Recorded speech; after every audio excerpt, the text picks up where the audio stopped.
Today I finished flooring our bathroom and our bedroom and our closet. I put some of the baseboard in, and we started working on tiling our shower. Um, there wasn't really much to relearn, but there was a whole bunch to learn regarding using the tile saw and how to put on our tile adhesive and how to cut pieces. The biggest takeaway is probably just making sure it's level and all your spacing between your tile is even and uniform, so when you put your grout lines are going to look really nice. Mistakes would be maybe cutting baseboard a little too short, so I think just to be on the safe side, cut it maybe a 1/4 inch longer than what you measured, because you can always trim it down, but you can't extend what you've already cut. Split up the work on separate things. Maybe one person could start trimming the house, one person could start tiling, and when you go ahead and you work on your flooring, definitely work on different parts so you can both get done at the same time. So today you're going to need a brad nailer to install your baseboard. You're going to need a tape measure to measure both your baseboard and your tile. You're going to need your tile adhesive, your trowel to scoop your tile, and your spike trowel to spread out the tile and take some material off as you need. And one other thing you're going to need is our tile cutting saw, but we have it set up here. So you will need this for any special cuts or short pieces you're going to need. But that's all we're going to need for the day. Well, today we have our hole drilled for our toilet. We're still figuring out the placement and what needs to go in there. But I finished the rest of the flooring over here in the closet and bedroom area. So right now we're just going to start working on baseboards and door trim. And once that's done, we're going to go ahead and start tiling the shower. So right now instead of measuring, I'm just scribing where this piece of baseboard is going to go. So instead of taking measurements, I cut one end of 45. On that side, you could take it like this, but just because the way I have to measure from, I'm going to put my cut end facing that way. And then I'm just going to draw a line on the inside of our closet return. And then I'll know where to start my 45 angle cut. And it should be dead on or pretty close. Right now I'm just dry fitting this. See if it will fit nicely. And it looks like it does.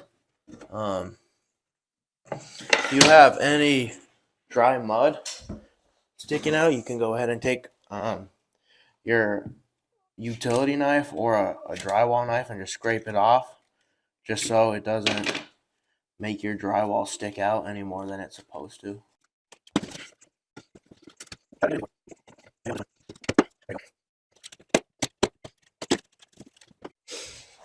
All right, well, that's good.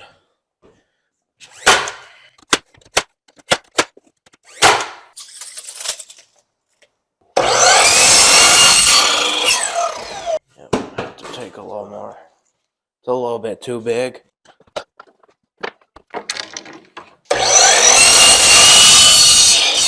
Good morning. We are starting to tile our shower. To get started, we have checked to make sure our shower pan is level all the way around. It is level, which is good. We're going to start on this back wall. It's going to be a brick pattern. We'll get the first row laid out, make sure it's level.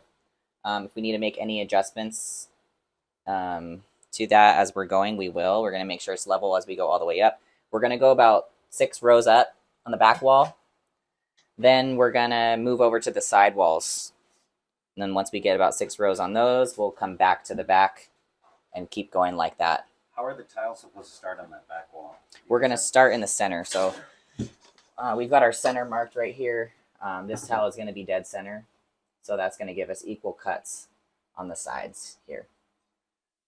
You said a brick pattern, right? Yep, we're doing a brick pattern. So that's just what that means is this.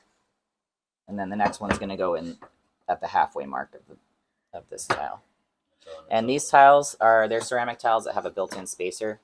You can see there's a little ridge that's built into the tile when it's made on all the sides. So you do not need to use an actual spacer between them. So right now we're just starting to tile our shower.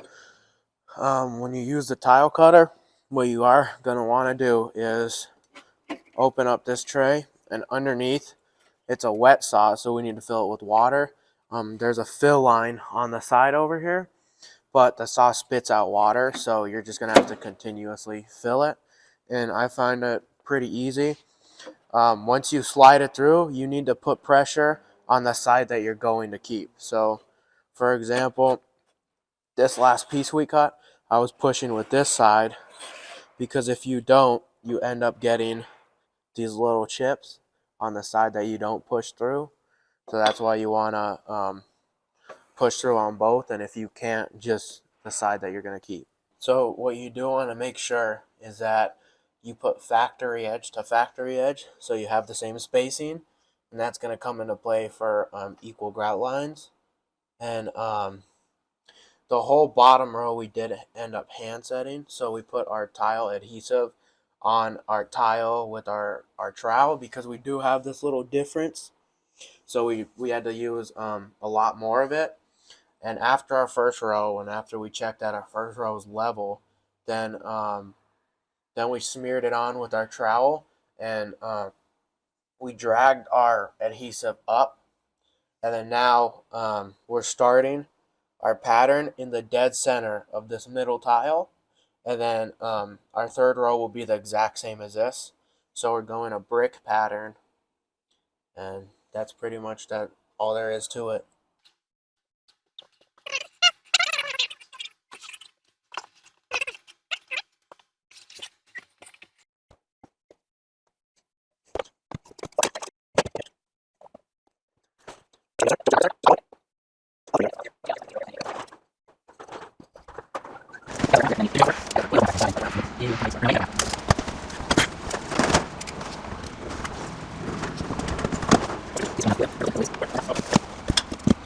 Okay, so we're going to make a little mountain right here.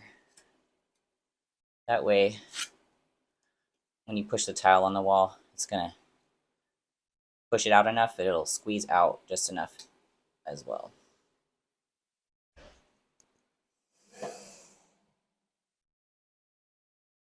And then you can use the level again to push it on there to make it flush.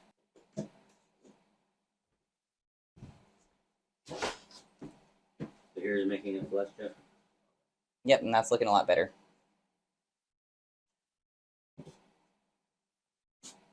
And you can also use the level to check. You can check it diagonally like this to make sure your row is flush with the other rows below it. And we're good to start the next row.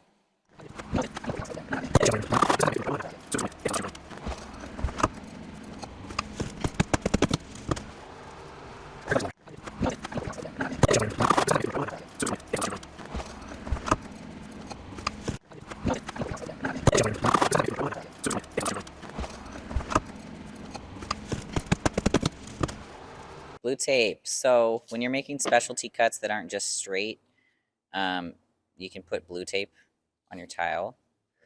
That way, when you draw on here, the water from your tile saw is not going to wash it off as easily as it would. It's not going to stay on this ceramic.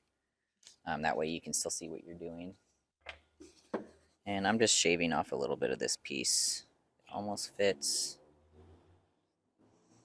I was just saying that Isaiah was using the tape in another way that you can use it, which is using it as your edge line. So if I wanted to cut along this, that's another way you can do it. Makes it easier to see where you're going, because particularly on this saw, it's really hard to see what's going on once the saw is turned on and there's water moving everywhere. So that's also a good way to do it. So with baseboards, we're looking for a nice connection in the corners and that it's sitting where it needs to sit against the flooring. So you have a pretty nice corner right there. They're going to have to tack it to the wall. And then this piece down there is not quite in, but if you push it in, it'll make a nice tight corner down there. So they just haven't tacked this in because they probably should get another piece, paint it, and then it'll run all the way to the end. And that's really what we're looking for. They did a great job. They got a few pieces in. This was the leftovers from our last build, so it's already painted, easy for them to get started with. Now they'll have to paint some more so they can get it in.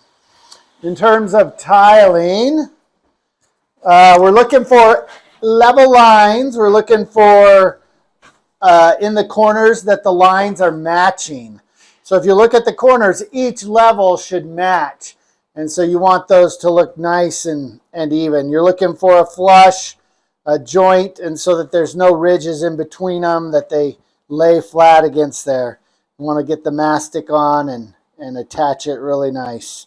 So it looks like they've gotten started. They start in the back, start in the center, and then they build out and up, and they do a few rows, then they go to a side. So tomorrow they'll start over here on the right side where there's no tile, and they just got to keep it matched up so that their lines match up in the corner.